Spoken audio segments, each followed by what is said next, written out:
ગમે તેવો પણ હોદ્દો પણ કોઈ લઈને ઉપડી જતું નથી, બધું મૂકીને જવાનું છે.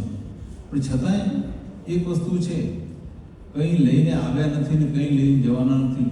આ એ વાત ભૌતિક સંપત્તિને લાગુ પડે, પણ દરેક જીવ પૂર્વજન્મના કર્મ લઈને આવે છે અને આ જન્મમાં કરેલા કર્મનું ફળ એ મળે છે, ભોગવવાના બાકી હોય છે ને, એટલે એ લઈને જાય છે. એટલે આપણે પણ આપણા પૂર્વજન્મના કર્મ લઈને આવ્યા છે. સારા કર્મ કર્યા છે એટલે આપણે કદાચ સુખી રહીશું. નહીંતર ભારતમાં જન્મેલા ઘણા લોકો એવા છે, રોજ હાથમાં વાડકું લઈને ભીખ માગે છે. ઘણા બધા અપંગ છે, જન્મે છે તો બેરા મૂંગા થઈને જન્મે છે. ઘણી બધી ખોડ હોય છે, ઘણા આંધળા થઈને જન્મે છે, ઘણા બોલી પણ શકતા નથી. એ પણ મનુષ્ય જ કહેવાય, છતાંય એ લાચાર છે. એક મનુષ્ય, એક પૂર્ણ મનુષ્ય તરીકે જીવન જીવી શકતા નથી. એ ભગવાનની મહેરબાની કહેવાય કે આપણને બધું આપ્યું છે. આ શરીર સુખ સારું આપ્યું છે, 5 કર્મેન્દ્રિય, 5 જ્ઞાનેન્દ્રિય, મન, બુદ્ધિ, ચિત્ત અને અહંકાર અને આપણો આત્મા, આનું આ સંયોજન થયેલું આપણું પિંડ, એની અંદર આ જીવ, આ બુદ્ધિ ભગવાને આપણને આપી છે. સંપૂર્ણ રીતે પરિપક્વ અવસ્થામાં ભગવાને આપણને મૂક્યા છે, એટલે આપણે ભગવાનનો ખૂબ આભાર માનવો જોઈએ. સારા કર્મ હતા એટલે ભગવાને સારી જગ્યાએ મૂક્યા છે આપણને. કદાચ આ ભૂમિ પર તમારું ઋણ હશે, કદાચ કોઈ જન્મમાં આ ભૂમિ પર તમારો અવતાર થયો હશે, એટલે તમારે છે ને ખેંચાઈને પણ આવવું પડે છે. કદાચ હશે, ઋણ હશે, આ દેશની ભૂમિ પર છે ને લખેલું હશે કર્મ તમારું, એટલે તમે આવ્યા છો.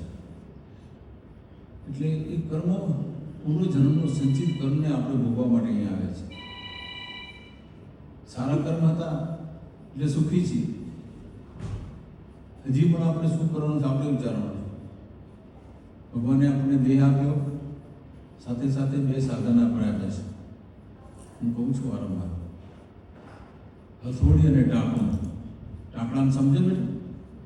કારીગર છે ને, હથોડીથી છે ને એટલે ઝીણી ધારવાળો છે ને એક હથિયાર હોય છે, એટલે એનો મૂર્તિનો જો ગાઢ ગળવો હોય ને એ ટાંકણાનો ઉપયોગ કરે.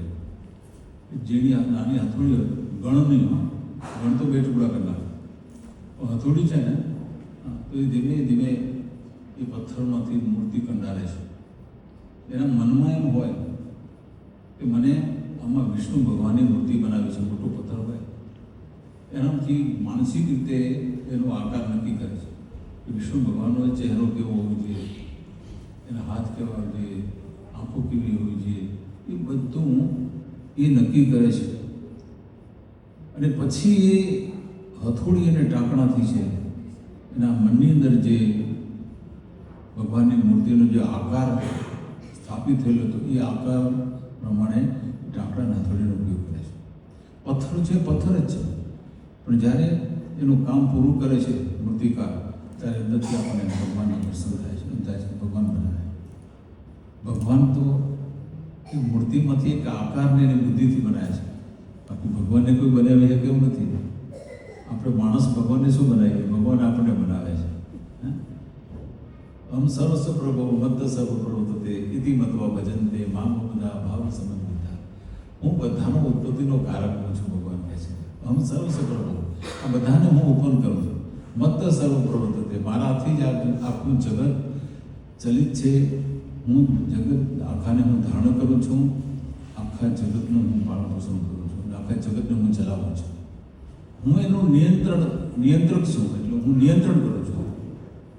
એટલે આપણે તો ભગવાનને બનાવી ના શકીએ, ભગવાન આપણને બનાવે છે.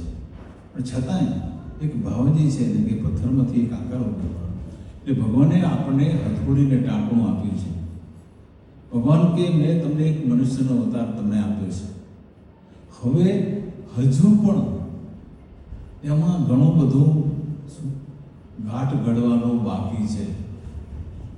મનુષ્યનો આકાર આપ્યો પણ હજુ એમાં ગાંઠ ઘડવાનો બાકી છે.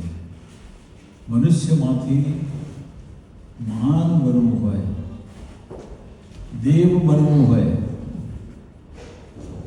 કે અહમ બ્રહ્માસ્મિ, હું બ્રહ્મ છું, એ કક્ષા સુધી તમારી જાતને જો પહોંચાડવી હોય, મહામાનવ બનવું હોય, માત્ર તમારો રોટલો રળી ખાય ને એટલો જ પુરુષાર્થ કરવાની વાત નથી કરી, પણ તમારા પરિવારને સાચવવા પૂરતી પણ વાત નથી, સમાજને સાચવવા પૂરતી વાત નથી, આ દેશને, સમાજને બધાનું કલ્યાણ કરવા માટે છે જે શક્તિ જોઈએ, જે માનવતા જોઈએ, એ તમારે અહીંથી ઊભી કરવાની છે. એટલે આકાર તો ભગવાને આપી દીધો, આપણને માણસના ખોડિયાનો આકાર આપી દીધો, પણ એમાંથી એક મહાન વ્યક્તિ બનવા માટે છે ને તમારે તમારું ઘડતર કરવાનું છે. એ હથોડો અને ટાંકણી મેં તમને આપી છે. તમે તમારું ફળધર સ્ટ્રક્ચર સર્જન તમારે કરવાનું છે. એક સામાન્ય વ્યક્તિમાંથી મહાન વ્યક્તિ બનવા માટેનું જે ચારિત્રનું જે નિર્માણ કરવાનું છે એ તમારે કરવાનું છે. એક સારા માણસ બનવા માટે લોકો એમ કહી દે કે તમે સારા છો એટલે સારું થઈ જવાય, કે આપણે બનવું પડે છે, પુરુષાર્થ કરવો પડે છે. એક વિરાટ માનવ તરીકે એ જે શક્તિઓને આપણે જગાડવી પડે છે, એ શક્તિઓને જાગૃત કરવાની છે. અને બસ એ જ આપણે વ્યક્તિત્વને ઘડવાની વાત છે. એ ભગવાનને ટાંકવું નથી આપ્યા, હવે એનો ઉપયોગ કેવો કરીએ છીએ એના પર આધાર છે. સારો કારીગર હોય ને, કલાકાર, એટલું ઝીણવટથી કામ કરે, એટલું ઝીણવટથી કામ કરે કે આંખ બનાવતો હોય અને એમાં પાપણમાં સહેજ જો હથોડી કે ટાંકું સહેજ ખોટી રીતે વાગી જાય, આખી મૂર્તિ બરોબર કરી હોય પણ એક સહેજ ફટ રહી જાય તો મૂર્તિ કોઈ લે નહીં, એની પૂજા થાય નહીં, એ મૂર્તિમાં પ્રાણ પ્રતિષ્ઠા કરાય નહીં. તો અહીંયા પણ ભગવાને કહ્યું છે, હું જોઉં છું હવે તું તારો પરિશ્રમ કરીને તું તારી જાતને કેવી બનાવે છે. એટલે એક સારા માણસ, એક દેવી પ્રકૃતિના માણસ બનવા માટે આપણે સંઘર્ષ કરવાનો છે. ગીતામાં પણ કહ્યું છે સોમાદેવ, દેવી પ્રકૃતિ અને આસુરી પ્રકૃતિ, માણસની બે જાતની પ્રકૃતિ છે. એ આસુરી પ્રકૃતિ, દેવી પ્રકૃતિ. દેવી પ્રકૃતિ એટલે સાત્વિક ગુણને ધારણ કરવા. પ્રકૃતિના જે નિયમ છે, તમોગુણ, રજોગુણ અને સતોગુણ, પ્રકૃતિ 3 ગુણમાં વહેંચાયેલી છે. એમાં જે સત્વગુણ છે એ સત્વ એટલે સારું, શુભ, એને તમે ગ્રહણ કરો અને એ પ્રમાણે તમારું જીવન વિતાવો. એવા આદર્શથી તમે તમારું જીવનનું ઘડતર કરો તો તમારું વ્યક્તિત્વ આખું જુદું થશે. આજે માણસ તરીકે જન્મ લે છે ને ત્યારે ચોર પણ બની શકે છે, લૂંટારો પણ બની શકે છે, મર્ડરર બની શકે છે, સંત પણ બની શકે છે. એક જ માણસ હોય છે પણ પ્રકૃતિના લીધે જુદી જુદી એની ઓળખ થતી હોય છે. પથ્થર એક જ હોય છે પણ કલાકાર મૂર્તિ બને એટલે બધી બ્રહ્મા, વિષ્ણુ, મહેશ્વર, શક્તિનું સ્વરૂપ એ કેટલાય સ્વરૂપ એમાંથી બનાવે છે. એક જ માણસમાંથી કેટલાય